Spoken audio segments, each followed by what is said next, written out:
Assalamualaikum warahmatullahi wabarakatuh. Waalaikumsalam warahmatullahi wabarakatuh. Yo, ketemu lagi guys. What's up? Bukan WC ya, bukan gas. Orang baru dari WC berarti mise. Oh, iya. Guys, kemarin maaf ya saya nggak sempat syuting soalnya libur. Katanya ada teman Pak Bayu jauh-jauh dari Depok. Saya juga sebenarnya juga jauh-jauh. Dari mana? Dari puncak ya? Iya, perjalanan saya Puncak Bogor. 200 km sampai ngelewatin kuburan sama rawa-rawa. 100 km kuburan, 100 km lagi rawa-rawa. Rawa Rontek. Pokoknya jauh banget. Kamu naik pesawat apa? Oh, jalan kaki. Oh, kirain naik Sepanjang jalan, bukan sepanjang masa ya. 200 km itu harusnya naik pesawat tempur. Bukan sojet. Iya. Saya kan orang khusus pribadi, jadi naik kendaraannya khusus juga. Oh, biasanya naik kendaraan khusus naik dokar ya? Khusus apa naik apa? Naik kuda ya? Naik Kuda itu. Kendaraan Ferrari khusus. Naik mobil Ferrari Bugatti udah gitu dikawal sama Iya. 1000 orang. Apa semut apa laron apa itu? Apa kelelawar? Orang ya? Orangnya nggak bisa dihitung, soalnya 1000 orang. Saya bingung hitungnya, ada 1000 orang yang ngawal saya, depan belakang. Orang aring ya? Kemarin sempat hujan juga guys, jadi ya saya libur. Untung aja HP saya nggak kebasahan. Kalau HP saya kebasahan, saya nggak tahu gimana lagi. Tadi katanya kamu ada perjalanan spesial, perjalanan apa? Yang tadi katanya kamu mengembara kemana-mana. Tadi siang apa kabar nih kejadiannya? Tadi siang katanya kamu ketemu sama siapa? Harimau apa macan? Tadi siang ketemu sama siapa? Ketemu nenek kondel. Nenek kondel. Ondel-ondel kali nenek kondel. Ondel-ondel kan di sini banyak. Iya. Ketemu ondel-ondel kali nenek kondel. Sama ketemu ini apa ya, ibunya Paus. Ternyata ibunya Paus itu memakai kacamata guys, kalau kalian mau tahu. Ibunya paus. Iya. Paus itu apa sih? Paus itu apa? Nama apa? Nama ikan kan? Iya, tapi ibunya manusia memakai kacamata. Oh, itu kamu Bisa ngomong lagi. menghayal. Kan bingung. Kalau ada ibunya paus, ada mertuanya paus dong. Iya. Rame ntar. Oke, ngelawaknya dan ngakak lucunya cukup sampai di sini guys. Kita kembali ke topik seperti biasa dan seperti semula, kembali ke Opmal ya Pak. Brolam ya. Ya obrolan malam. Malam yang siap dipertanyajawabkan, tanya jawab saya. Jawab tanya ya. Iya, jawab tanya. Saya selaku Rahmat JR 10 alias Bantea dan Pak Bayu ingin bertanya dan dijawab. Yang ingin bertanya siapa, saya apa kamu? Saya yang Tadi bilangnya Pak Bayu ingin bertanya. saya yang bertanya, kemudian Pak Bayu yang menjawabnya. Oke, yang pertama. Dalban bertanya, Bayu menjawab gitu. Iya. Oke. Yang pertama saya ingin nanya Pak, apa yang dimaksud puasa? Yang kedua, apa yang dimaksud zakat? Yang ketiga, terakhir, bagaimana cara meluruskan orang menjadi orang yang lurus? Meluruskan orang menjadi lurus gimana? Iya. Maksudnya, Tolong dijawab. Orang mah nggak bisa lurus. Tolong dijawab dengan tuntas sampai kupas Pak. Silakan Pak Bayu. Mari kita jawab. Kita dengarkan. Iya ya. Nah, Jadi yang pertama tadi apa, zakat apa, soal apa? Yang pertama apa? Puasa. Puasa itu berasal dari bahasa Sanskerta yang yaitu pawasa. Pawasa itu artinya menahan. Bukan menahan sih. Kalau menahan itu, kalau nafsu itu nggak bisa ditahan. Kayak kamu tadi berak kencing itu nggak bisa ditahan. Yang tepat adalah mengendalikan. Jadi puasa itu mengendalikan nafsu. Oh, mengenai. Dari pagi, dari imsak sampai maghrib, adzan maghrib.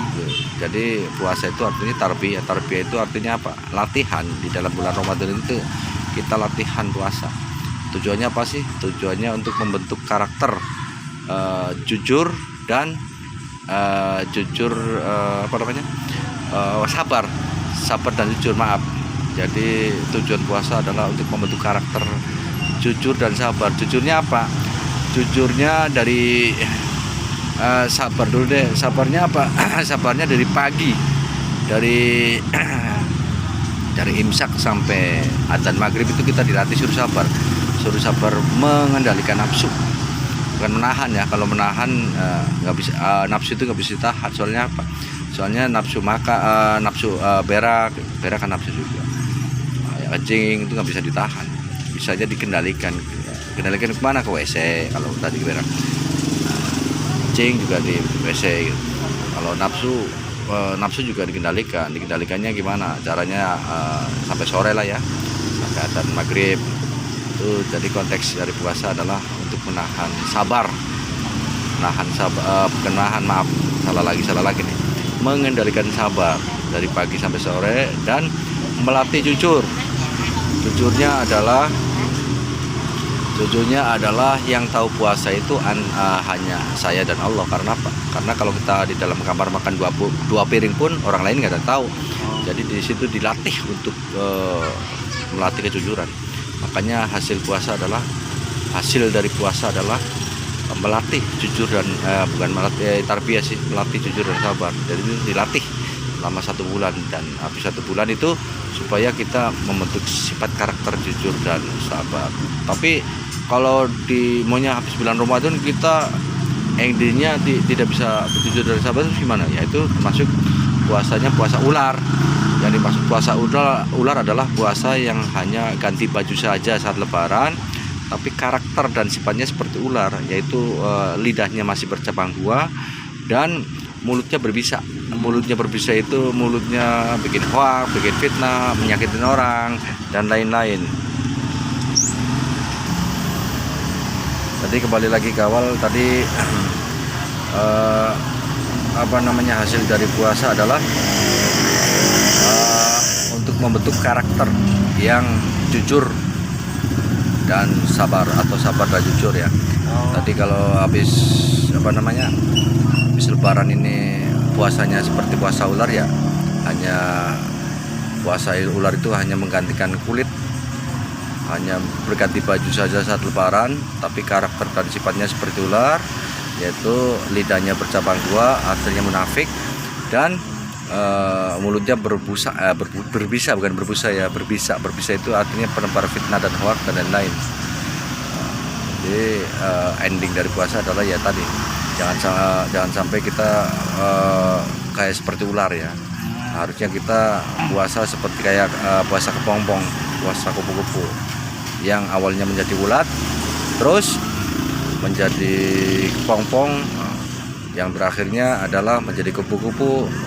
Kupu-kupu itu adalah dilihat sama orang juga indah, selalu hinggapnya di tempat bunga ya, itu artinya dia selalu memilih hal-hal yang berbuat positif. Artinya apa? Artinya menebarkan kasih sayang terhadap sesama. Jadi puasa tadi ada 2 menurut sains ya, menurut pengetahuan, yaitu puasa ular dan puasa kepompong atau puasa kupu-kupu. Yang benar adalah puasa yang model kupu-kupu, menghasilkan sifat kasih dan sayang terhadap sesama, atau membentuk karakter sajuta. Sajuta itu sabar, sabar, jujur dan takwa ya. Itu. Menahan nafsu juga ya Pak? Iya, jadi konteks dari puasa itu menahan nafsu. Jadi latihan menahan ya. Bukan menahan sih, mengendalikan. Nah, kalau menahan itu nafsu nggak bisa ditahan, bisanya dikendalikan. Jadi itu kelar ya masalah puasa ya. Kesimpulannya itu ya Pak? Kesimpulannya itu kita puasa itu untuk membentuk karakter sajuta, sabar, jujur dan takwa. Terus seandainya habis lebaran kita konteksnya, makanya endingnya kita masih membenci orang, masih tidak jujur, masih tidak takwa, berarti ya ada yang salah dengan puasanya. Artinya puasanya hanya menghasilkan haus dan lapar saja.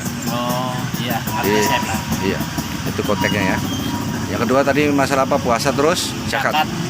Zakat itu asal kata dari zakatun yang artinya pembersih. Jadi kita diwajibkan untuk berzakat. Jadi zakat itu banyak sejenisnya, ada zakat harta, ada zakat zakat mal. Tapi konteks zakat itu artinya pembersih. Jadi harta yang kita makan itu sebaiknya dibersihkan dulu. Jadi ibarat pisang nih. Pisang itu kalau mau dimakan harus dibuang dulu kotorannya, kulitnya. Jadi zakat harta juga begitu. Harta ada haknya anak yatim piatu, atau ada haknya orang-orang yang berhak menerimanya ya, fakir miskin dan anak-anak terlantar gitu ya. itu ada haknya buat dia. Jadi kalau kita punya uang 100.000, sisihkan sebagian rezekimu untuk berzakat, zakat mal, itu 5.000 lah, atau 2,5, cuma 5.000 aja dah biar agak Iya, banyak kan. minimal ya Pak. 4.000. Nah, jadi pas Anda makan pisang itu, pisangnya dalam keadaan bersih, tidak ada kulitnya. Kalau kita nggak berzakat, kita makan pisang tapi kulitnya dimakan, akhirnya akan menjadi penyakit. Itu maksud dari zakat. Jadi itu zakat itu pembersih harta kita gitu. Itu aja. Kalau seandainya kita nggak berzakat, makanya yang timbul adalah penyakit. Terus anak kita ada masalah, itu efek dari nggak zakat itu. Makanya sebaiknya tiap hari pun kita harus berzakat. Kalau kita punya penghasilan 100.000, sisihkan 5.000, bagikan buat nenek-nenek yang terantar, itu wajib. Buat penghasilan 1 juta ya. Tapi dimasukin ke masjid juga nggak apa-apa kan? Iya, boleh. Kotak amal Cuma masjid. iya boleh, terserah. Yang penting kita pas melakukannya dalam konteksnya ikhlas. Ikhlas itu artinya tidak ada pencitraan. Tidak, Pak RT ini saya mau nyumbang 5.000 nih, nggak usah diumumin di masjid juga. Astagfirullahaladzim. Iya, ntar nyumbang 5.000 diumumin di musola, ramai jadi. Apalagi diumumin pakai speaker. Itu arti dari zakat. Yang terakhir adalah apa namanya? Cara ini mau Tunjukkan jalan yang lurus. iya, menjadikan jalan lurus dan tunjukkan jalan yang lurus. Makanya- Caranya gimana? Makanya cara menuju jalan yang lurus itu gimana gitu ya? Iya, supaya orang bisa berubah. Makanya mau nasihatin orang apa buat sendiri? Buat nasihatin orang dan ngasih saran, Iya, ngasih saran terbaik. Ya menurut saya sih nggak usah mikirin orang, mikirin sendiri aja. Soalnya Iya. kan kita janganlah seperti apa namanya, gajah di depan mata nggak kelihatan, semut di seberang laut kelihatan. Maksudnya apa? Kita harus banyak mengkaji diri. Mengkaji diri itu koreksi diri. Jangan banyak koreksi orang. Kalau kita ngoreksi orang, hasilnya apa? Hasilnya gajah di depan mata nggak kelihatan, semut di seberang lautan kelihatan. Artinya apa? Artinya banyak meretelin orang, banyak apa namanya? Banyak penilai orang. Padahal sendirinya nggak benar ya. Iya, makanya itu nggak boleh. Jadi buat diri sendiri buat gimana, sendiri Pak? aja, buat sendiri. Yang dimaksud jalan yang lurus berarti jalan yang lurus itu ibarat begini, ibarat Anda berjalan di atas tambang yang tingginya 50 meter. Yang dibutuhkan apa? Yang dibutuhkan adalah keseimbangan. Jadi manusia itu kan tempatnya salah dan dosa. Dosa kita itu banyak, segunung. Makanya biar imbang gimana? Biar jalan yang lurus gimana? Lakukan perbuatan seperti sodako, zakat, puasa, haji, istilahnya berbuat baik terhadap orang, menyingkirkan duri di jalan, menyingkirkan beling di jalan, menyeberangkan nenek-nenek di jalan. Itu salah satu perbuatan untuk menuju jalan yang lurus. Jalan yang lurus itu diartikan apa? Keseimbangan. Jadi dosa kita udah banyak nih, udah satu gunung. Jangan mengaku nggak punya dosa. Kita tuh dosa, manusia itu tempatnya salah dan dosa. Jadi jangan mengaku saya adalah bersih. Kita itu tempatnya salah dan dosa. Makanya caranya gimana biar lurus jalannya? Caranya lakukan perbuatan yang terpuji, yaitu perbuatan yang menebarkan perbuatan, perkataan, sifat kasih dan sayang terhadap sesama tanpa pandang bulu. Tanpa pandang bulu, bukan bulu ketek ya. Tanpa pandang bulu, istilahnya tanpa tebang pilih. Iya. Kalau ada orang jatuh di jalan, jangan ditanya kamu dari partai mana, kamu agamanya mana, nggak usah nanyain itu. Yang penting pas orang jatuh di jalan, tolongin, pinggirin di jalan. Terus kalau dia sakit bawa ke kesmas, kalau dia nggak sakit ya udah langsung Lantas, jalan gitu. Cara kita ngapus dosa kita yang dulu-dulu supaya diampuni nama yang kuasa Allah Subhanahu wa taala, caranya gimana, Pak? Ya caranya minta ampun. Ya Allah, namanya kan astagfirullahaladzim. Aku mohon ampun kepada Allah yang Maha Agung. Jadi istilahnya Allah aja ngampunin kita. Allah aja ngampunin kita. Kita juga harus ngampunin orang dong. Sang pemaaf ya. Iya, jadi kesimpulannya ya itu. Istilahnya Allah aja Maha Pengampun. Kita juga harus bisa ngampunin orang. Istilahnya orang yang salah pada kita juga jangan menutup diri, kita harus mengampuni. Walaupun orang itu jahat. Iya. Walaupun jahat sama kita tetap kita mengampuni. Makanya kan syirik dosa yang kenapa syirik dosa yang paling besar? Katanya syirik itu sebenarnya dia tidak mengampuni. Apa syirik itu istilahnya dosa yang tidak diampuni oleh Allah ya. Karena memang syirik itu orang yang punya sifat syirik itu tidak mengampuni orang. Jadi tidak pernah mengampuni orang, menutup diri. Itu maksudnya itu. Kenapa syirik dosa yang paling besar? Karena apa? Karena orang yang punya sifat syirik itu tidak mengampuni, bisanya mengecam. bisanya mengecam, bisanya mengumpat dan lain-lain. Maksudnya Jadi kesimpulannya apa Pak? sebenarnya tunjukkan jalan yang lurus, artinya laksana Anda berjalan di atas tambang yang tingginya 50 meter. Kita itu kan tempatnya salah dan salah, lakukan perbuatan terbaik untuk menuju jalan yang lurus. Jadi yang dimaksud jalan lurus itu bukannya kita mentok nabrakin rumah, bukan, lurus saja. Keseimbangan. Kayak Anda berjalan di atas tambang, yang dibutuhkan kan keseimbangan. Bukan belok kanan, bukan belok kiri. Untuk menuju jalan lurus tambang itu kan harus keimbang. Kamu berjalan di atas yang tingginya 50 meter itu yang dibutuhkan adalah keseimbangan, ya kan? Yang dibutuhkan keseimbangan. Keseimbangan di sini artinya keseimbangan di sini artinya